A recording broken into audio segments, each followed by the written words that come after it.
Intro to nose work, equipment. Things that you're going to need for sure. You're going to need boxes. Boxes of all kinds, shapes, and sizes. The flaps don't have to go in, but if the flaps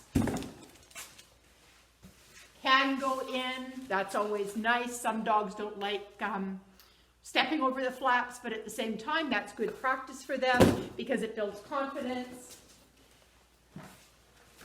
Any old kind of box will do.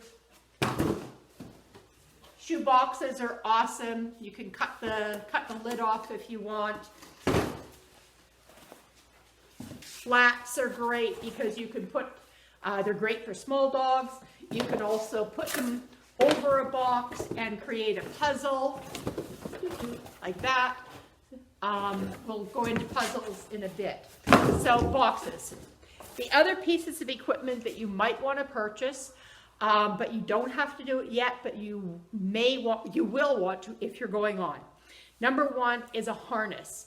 The dogs, I believe, it's really good for the dogs to have separate pieces of equipment for separate dress. They need to dress differently for the different activities that they're going to use. So my dogs are typically in gentle leaders or collars. So when they do nose work, I use a back clip harness. So in this one, the head goes through here, and here it's where it's clipped.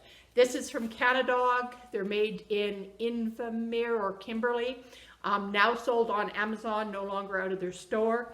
It is for sledding, so I use them for bicycle joring and nose work.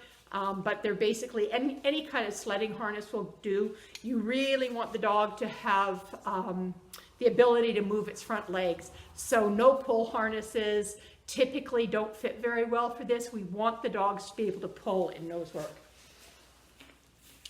And the equipment, the different equipment really helps them to know, now I'm loose leash walking and I can't pull, now I can pull.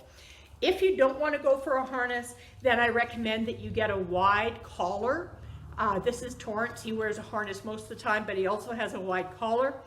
And the reason for the width of the collar is because if you use a regular 1-inch narrow collar, it is actually quite constricting. And again, we want them to be able to pull in nose work. Not all the time, but it's certainly a piece of it. So a wide collar distributes that pulling, not just on their throats, but distributes it wider. Again, it's a different piece of equipment than their regular stuff. The other thing that's fairly important is some kind of long line. I tend to use a 10 to 15 foot biothane leash. When I'm doing vehicles, I want a 6-foot leash, so I might use my regular one. But I want the dog to be able to move away from me. I want the dog to act independently. And we will be covering how to handle a leash that's this long because you don't want it tripping you up or tripping the dog up.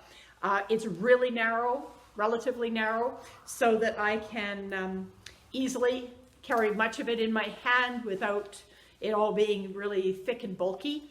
And yeah, I get mine from Canine Sports Lines, but there's lots of distributors. I also sell them, and if people want them, I can always bring them in for you. I think that's it for equipment that you're going to need. Lots and lots and lots of food and little food.